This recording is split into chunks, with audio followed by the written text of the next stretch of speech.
Hello guys, welcome back to our channel village Vakeel Vasavi. So ఈరోజు వీడియోలో మీకు నేను జేసీజేకి అప్లై చేయాలంటే ఏమేమి డాక్యుమెంట్స్ కావాలనేది చెప్పబోతున్నాను. సో వీడియో చూడండి. స్టార్ట్ చేసే కన్నా ముందే వీడియోకి అయితే లైక్ చేయండి. సో అందరికీ తెలిసిన విషయమే 2024 జేసీజే నోటిఫికేషన్ వచ్చింది. అలానే అప్లికేషన్స్ కూడా తీసుకోవడం స్టార్ట్ చేశారు ఫ్రమ్ January 31 నుంచి. సో ఇప్పటికీ కొంతమంది అప్లై చేసుకుని ఉంటారు. సో చాలామంది అప్లై చేసుకోవడానికి అయితే రెడీగా ఉండుంటారు కదా. సో వాళ్ళ కోసం అయితే నేను ఈ వీడియోలో ఏమేమి డాక్యుమెంట్స్ మీరు అప్లై చేయడానికి తీసుకెళ్ళాలి అనే దాని మీద చెప్పబోతున్నాను. సో ఫస్ట్ జనరల్గా డాక్యుమెంట్స్లో మనకి ఫోటో అనేది మెన్షన్ చేయరు, బట్ మీరు ఫొటోస్ తీసుకుని వెళ్ళండి. ఫస్ట్ థింగ్ ఫోటోకి ఏంటంటే మీరు నార్మల్ సివిల్ డ్రెస్సెస్లో అలా కాకుండా కొంచెం యూనిఫామ్లో లేకపోతే వైట్ అండ్ బ్లాక్లో ఉన్న డ్రెస్సెస్ ఉంటాయి కదా, సో వాటిని ప్రిఫర్ చేయండి. సో ఆ ఫొటోస్ అయితే తీసుకుని వెళ్ళండి. ఒక 2 ఫొటోస్ తీసుకువెళ్ళండి. ఒక ఫోటో స్కాన్ చేస్తారు జనరల్గా, సో ఫోటో అయితే తీసుకుని వెళ్ళండి. అండ్ యాజ్ ఇట్ ఈస్ మనం సిగ్నేచర్స్ అనేది తీసుకుంటూ ఉంటారు కదా, సో ఈ ఫోటో సిగ్నేచర్ అనేది ఇంకా ఏ ఎగ్జామ్కైనా అది కామన్. అయితే మనం ఇప్పుడు డాక్యుమెంట్స్ అసలు ఏం కావాలని చూద్దాం. ఫస్ట్ డాక్యుమెంట్ వచ్చేసి మనకి 10th సర్టిఫికేట్, అంటే 10th pass and marks list ఉంటుంది కదా, అది లేదా డేట్ ఆఫ్ బర్త్ సర్టిఫికేట్కి ప్రూఫ్గా మనం అది తీసుకెళ్తూ ఉంటాం. బికాజ్ దానిలో ఉన్నదే మనకి ఇంకా ఎప్పుడు కూడా ఈ డేట్ ఆఫ్ బర్త్ చూడడానికి దాన్ని ఎక్కువగా యూజ్ చేస్తూ ఉంటాం మనం. సో ఫస్ట్ వచ్చేసి మనకి SSC సర్టిఫికేట్ కావాలి. నెక్స్ట్ లా డిగ్రీకి వచ్చేసి ఏంటి అంటే జనరల్గా మనం ప్రొవిజనల్ పెడుతూ ఉంటాము అండ్ ఒరిజినల్ డిగ్రీ ఉంటుంది మన దగ్గర. కాకపోతే ఏంటంటే ఎక్కువ హైకోర్టులో ఒరిజినల్ డిగ్రీ ఇచ్చేసి ప్రొవిజనల్ మన దగ్గర పెట్టుకుంటాం. సో ఇవి ఏంటంటే స్కాన్ చేయడానికే కాబట్టి ఏదైనా మన దగ్గర ఉంటుంది కదా, అది స్కాన్ చేయిస్తే సరిపోతుంది. మనం కలర్ జిరాక్స్ పెట్టుకుంటాము ప్రొవిజనల్కి సంబంధించి మన దగ్గర. ఇప్పుడంటే మాదైతే కనుక హైకోర్టులో ప్రొవిజనల్ ఉండింది, ఓడి నా దగ్గర ఉంది. సో కాబట్టి వాళ్ళు ఏది పెట్టొచ్చు అంటే అది ప్రొవిజనల్ పెట్టొచ్చు. అంటే మీరు ఆ ప్రింట్అవుట్ తీసుకున్నది ఉంటుంది కదా, అదైనా పెట్టొచ్చు, లేదా ఓడి అయినా. సో మనకి ఏంటంటే లా డిగ్రీకి సంబంధించింది కాబట్టి వీ కెన్ అది పెట్టొచ్చు. నెక్స్ట్ క్యాస్ట్ సర్టిఫికేట్ వచ్చేసి SC ST BC OC జనరల్గా వీళ్ళ జనరల్ క్యాస్ట్ సర్టిఫికేట్స్ ఈ రిజర్వేషన్స్కి సంబంధించి బీసీకి వచ్చే కొంచెం రిజర్వేషన్, SC ST వాళ్ళకి వచ్చే రిజర్వేషన్ వచ్చేసి మా ఎగ్జాక్ట్గా వాళ్ళకి ఏంటి అంటే ఆ క్యాస్ట్ సర్టిఫికేట్ ద్వారానే రిజర్వేషన్ వచ్చేస్తుంది. ఎక్స్ట్రాగా ఇంకోటి ఏం పెట్టుకోవసరం లేదు. తర్వాత మళ్ళీ OC వాళ్ళు కనుక రిజర్వేషన్ క్లెయిమ్ చేయాలంటే EWS సర్టిఫికేట్ ఉంటుంది కదా, డెఫినెట్గా ఎకనామికల్లీ వీకర్ సెక్షన్ సర్టిఫికేట్ అయితే అప్లోడ్ చేయాల్సి ఉంటుంది. మీరు ఇప్పుడు అక్కడ పెట్టుకుని తర్వాత పెట్టేలాగా కాదు, ఇప్పుడే అయితే EWS సర్టిఫికేట్ అప్లై చేయాల్సి ఉంటుంది. మీరు ఇప్పుడు అప్లై చేసుకున్న 10 రోజుల్లో వస్తుంది. సో నేను EWS సర్టిఫికేట్కి సంబంధించిన పూర్తి ప్రాసెస్ అయితే వీడియో అయితే పెట్టాను. సో ఎవరైనా చూడని వాళ్ళు ఉంటే చూడండి. EWS సర్టిఫికేట్ అప్లై చేసుకోవడం ఎలా, అలాగే దానికి సంబంధించిన ప్రాసెస్ అంతా కూడా నేను అప్లోడ్ చేశాను. సో మీరు ఈ వీడియో చూస్తూ మీరు చక్కగా అప్లై చేసేసుకోవచ్చు. నెక్స్ట్ ఇంకా మనకి కొంతమందికి డిజాబిలిటీకి సంబంధించి ఉంటుంది కదా, వాళ్ళకి ఎక్స్ట్రా రిజర్వేషన్ కానీ అలా వస్తూ ఉంటాయి కదా, వాళ్ళకి సంబంధించి లోకోమోటర్ డిజాబిలిటీ అని చెప్పేసి అంటారు. సో వాళ్ళకి సంబంధించిన డిజాబిలిటీకి సంబంధించి వాళ్ళకి సర్టిఫికేట్స్ ఉంటాయి కదా, ఒక మెడికల్ ఎవరు ఇస్తారు కదా, మెడికల్ అథారిటీలకు సంబంధించి ఇస్తారు కాబట్టి మెడికల్ బోర్డ్ సర్టిఫికేట్ అంటారు, ఇది డిజాబిలిటీ సర్టిఫికేట్. సో అదైతే తీసుకుని వెళ్ళండి. నెక్స్ట్ BCA కానివ్వండి, Bకి Cకి Dకి అండ్ Eకి వీళ్ళందరికీ నాన్ క్రీమీ లేయర్ వస్తుంది. సో ఎక్స్ట్రాగా BC వాళ్ళకి ఎక్స్ట్రాగా రిజర్వేషన్ వచ్చేసి నాన్ క్రీమీ లేయర్లో ఉంటుంది. So non creamy layer certificate కూడా మీరు అప్లోడ్ చేయాలి. నెక్స్ట్ EWS సర్టిఫికేట్ వచ్చేసి మనకి 2023 నుంచి 2024లో తీసుకున్న సర్టిఫికేట్. అంటే లాస్ట్ ఇయర్ లేదా లాస్ట్ 6 months అలా కన్సిడర్ చేస్తూ ఉంటారు, బట్ లాస్ట్ 1 year వరకు కూడా మనకి యాక్సెప్ట్ చేస్తారు. ఒకవేళ మీ దగ్గర ఉంటే దాన్ని జస్ట్ రెన్యువల్ చేయించుకోండి, సరిపోతుంది.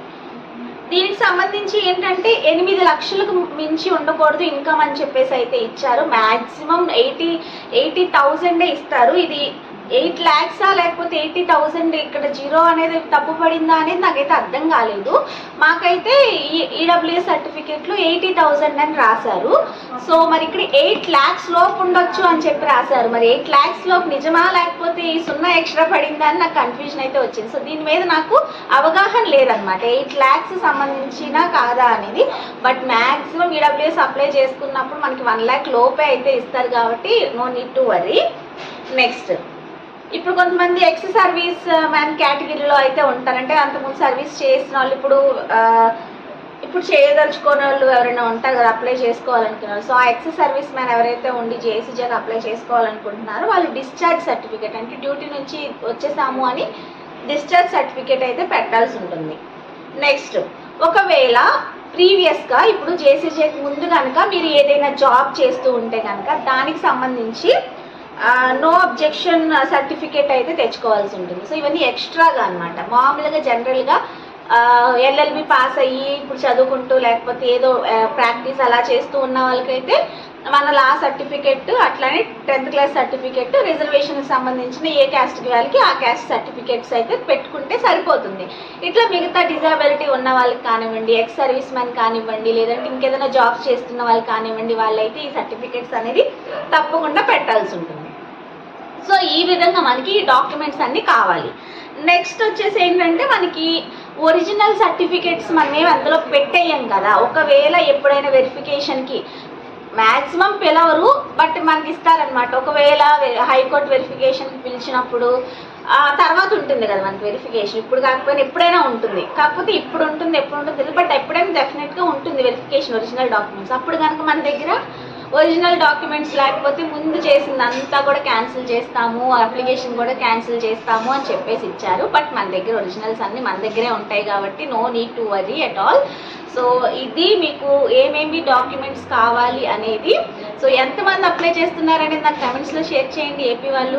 అలాగే తెలంగాణ వాళ్ళు కూడా ఎస్సీ ఎస్టీ సంబంధించి ఎందులో అప్లై చేయాలంటున్నారు. మీ క్యాస్ట్ మీ దాంట్లోనే పెట్టుకోవాలండి, మీదే ఉంటుంది. బట్ రిజర్వేషన్ అనేది ఫీజు దాంట్లో ఇవ్వట్లేదు. రేపు సెలెక్ట్ అయిన దాంట్లో కూడా మేబీ ఆ రిజర్వేషన్స్ ఇక్కడ అప్లై చేయకపోవచ్చు, కానీ మీ క్యాస్ట్ మీరే పెట్టుకోవచ్చు. ఎందుకంటే మీరు మీ కమ్యూనిటీనే పెట్టుకోవాల్సి ఉంటుంది కదా, బికాజ్ మీ కమ్యూనిటీ ఉంటుంది కాబట్టి అదే అప్లోడ్ చేసుకోవాల్సి ఉంటుంది కాబట్టి మీ క్యాస్ట్ సర్టిఫికేటే మీరైతే అప్లోడ్ చేయండి అక్కడ.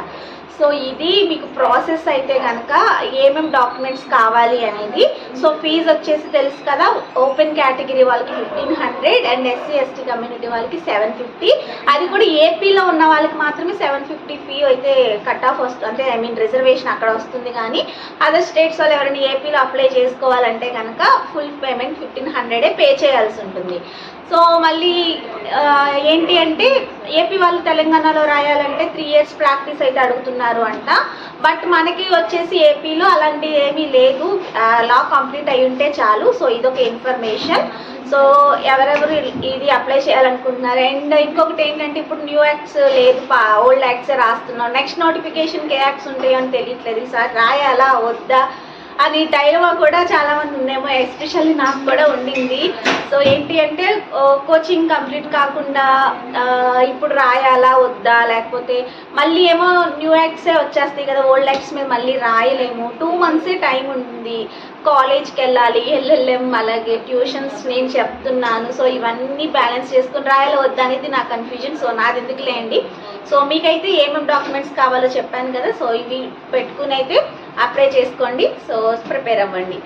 నేను రాస్తూ కూడా ఏంటి ఇలా చెప్తుంది అనుకుంటున్నారా, నా అలా ఏమి ఉండదు. సో ఎవరి కష్టం వాళ్ళది, ఎవరి ఇది వాళ్ళది. సో నేను అసలు రాస్తానో లేదో కూడా నాకే ఇంకా క్లారిటీ లేదు.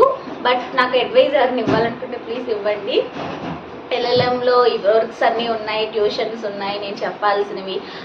పైగా నెక్స్ట్ మళ్ళీ అటెంప్ట్కి వచ్చేసరికేమో న్యూ యాక్ట్స్ వస్తాయి. ఇప్పుడేమో కోచింగ్ కంప్లీట్ కాలేదు, ప్రాపర్ ప్రిపరేషన్ లేదు. నేను రాయాలంటే నా ఓన్ ప్రిపరేషన్స్తో మామూలుగా రాయాల్సి ఉంటుంది. కాబట్టి I was in dilemma for the last few days అని చెప్పొచ్చు. బట్ ఫైనల్గా అటెంప్ట్ అయితే చేద్దామా అన్న ఇదిలో ఉన్నాను. బట్ ఇంకా నేనైతే అప్లై చేయలేదు. బట్ ఇవి అయితే ప్రాసెస్ అనేది మీకు చెప్తున్నాను. సో ఓకే కదా, అర్థమైందని అనుకుంటున్నాను. సో ఈ డాక్యుమెంట్స్తో అయితే చక్కగా అప్లై చేసేసుకోవచ్చు. ఏమన్నా డాక్యుమెంట్స్ లేకపోతే అప్లై చేసుకోండి. బికాజ్ ఈడబ్ల్యూఎస్ సర్టిఫికేట్ మీరు అప్లై చేసుకుంటే వచ్చేస్తుంది. March 1st వరకు టైం ఉంది కాబట్టి no need to worry. But apply చేయకుండా అది పెట్టేసి సర్టిఫికేట్ పెట్టకుండా ఉండొద్దు, పోతుంది. సో ఓకేనా.